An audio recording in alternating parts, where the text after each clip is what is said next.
Saudara-saudaraku yang terkasih, selamat berjumpa di Renungan Harian di channel Katolik kita.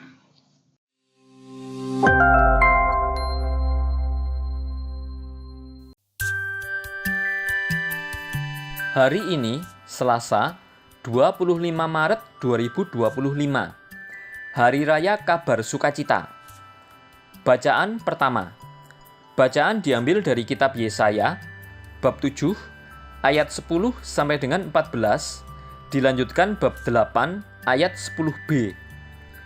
Tuhan berfirman kepada Raja Ahaz, "Mintalah suatu pertanda dari Tuhan Allahmu, entah itu sesuatu dari dunia orang mati yang paling bawah, entah sesuatu dari tempat tertinggi yang di atas."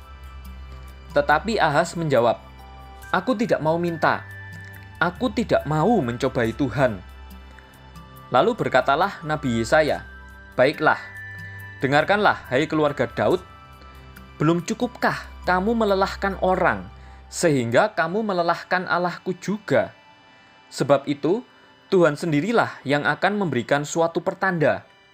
Sesungguhnya, seorang perempuan muda akan mengandung dan akan melahirkan seorang anak laki-laki, dan ia akan menamai dia Immanuel, artinya Allah menyertai kita." Demikianlah sabda Tuhan. Syukur kepada Allah. Bacaan kedua. Bacaan diambil dari surat kepada orang Ibrani, bab 10, ayat 4 sampai dengan 10.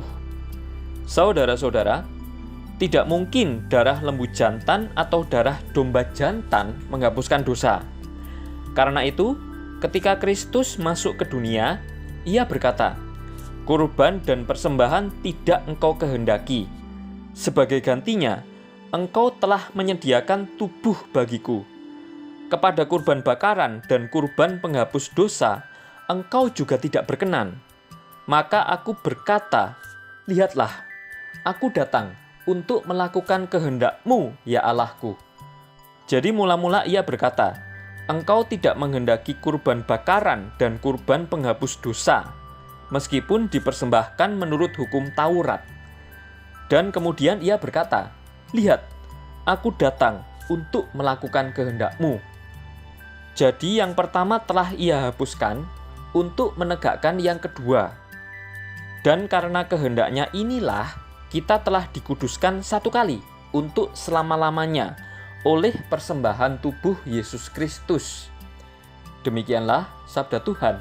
Syukur kepada Allah. Bacaan Injil. Bacaan diambil dari Injil suci menurut Lukas, bab 1, ayat 26 sampai dengan 38. Dalam bulan yang ke-6, Allah mengutus malaikat Gabriel ke sebuah kota di Galilea bernama Nazaret kepada seorang perawan yang bertunangan dengan seorang bernama Yusuf dari keluarga Daud. Nama perawan itu Maria. Ketika masuk ke rumah Maria, malaikat itu berkata, "Salam, hai engkau yang dikaruniai, Tuhan menyertai engkau." Maria terkejut mendengar perkataan itu, lalu bertanya di dalam hatinya, "Apakah arti salam itu?"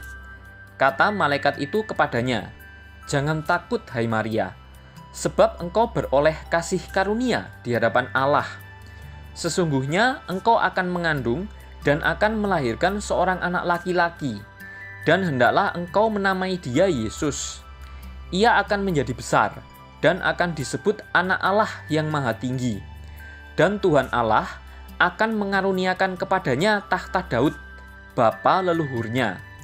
Ia akan menjadi raja atas kaum keturunan Yakub sampai selama-lamanya, dan kerajaannya tidak akan berkesudahan." Kata Maria kepada malaikat itu, "Bagaimana hal itu mungkin terjadi, karena aku tidak bersuami?" Jawab malaikat itu kepadanya, "Roh Kudus akan turun atasmu, dan kuasa Allah yang Maha Tinggi akan menaungi engkau. Sebab itu, anak yang kau lahirkan itu akan disebut kudus, Anak Allah. Dan sesungguhnya Elisabet, sanakmu itu, ia pun sedang mengandung seorang anak laki-laki pada hari tuanya.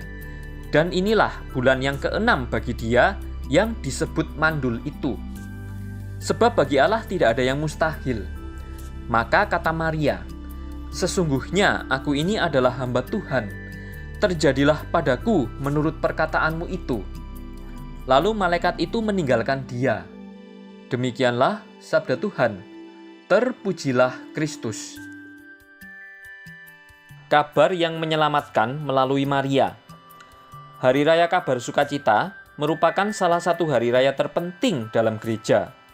Bapa Suci Yohanes Paulus II pernah menulis surat ensiklik Redemptoris Mater mengenai Santa Perawan Maria dalam kehidupan gereja yang berziarah. Pada artikel 8, Bapa Suci menulis, Maria secara definitif diantar memasuki misteri Kristus melalui peristiwa pemberitahuan oleh malaikat. Hal itu terjadi di Nazaret karena lingkungan konkret sejarah Israel, bangsa yang pertama-tama menerima janji Allah. Ketika malaikat itu masuk ke rumah Maria, ia berkata, "Salam, hai engkau yang dikaruniai, Tuhan menyertai engkau." Dari Lukas bab 1 ayat 28. Maria terkejut mendengar perkataan itu, lalu bertanya dalam hatinya, apakah arti salam itu? Dari Lukas bab 1 ayat 29. Apakah kiranya arti kata-kata luar biasa itu, dan khususnya ungkapan penuh rahmat atau kecharitomene? Setelah pewartaan utusan surgawi itu, perawan dari Nazaret disebut juga yang terberkati di antara wanita. Maka karena berkat itulah, Allah Bapa memenuhi kita di tempat surgawi dalam Kristus. Hal itu adalah berkat spiritual untuk semua orang dan yang dalam dirinya bersifat penuh dan universal. Lagi pula, berkat itu mengalir dari cinta kasih yang secara konsubstansial mempersatukan Putra dengan Bapa dalam Roh Kudus. Pada waktu yang sama, ia juga merupakan berkat yang mengalir melalui Yesus Kristus kepada sejarah manusia, sampai akhirnya kepada semua manusia. Namun demikian, berkat ini mengacu kepada Maria dalam taraf khusus dan tingkat istimewa, karena dia mendapat salam dari Elisabet sebagai yang terberkati di antara wanita. Salam ganda tersebut dikarenakan fakta bahwa dalam jiwa Putri Sion ini terungkap semua kemuliaan rahmat, yaitu rahmat yang oleh Bapa diberikan kepada kita dalam Putranya yang terkasih. Karena utusan surgawi itu menyalami Maria sebagai penuh rahmat. Dia menyapanya demikian, seakan-akan itu nama dirinya. Dia tidak disapa dengan namanya sendiri, Miriam atau Maria, melainkan dengan nama panggilan baru yang penuh rahmat. Marilah kita berdoa.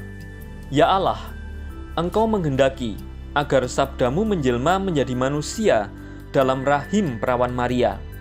Semoga kami yang dalam iman mengakui penebus kami sebagai Allah dan manusia layak mengambil bagian dalam kodrat ilahinya, sebab dialah yang hidup dan berkuasa kini dan sepanjang masa. Amin. Saudara-saudari yang terkasih, terima kasih atas kebersamaannya dalam renungan harian ini. Kita jumpa lagi di renungan harian berikutnya. Berkah dalam.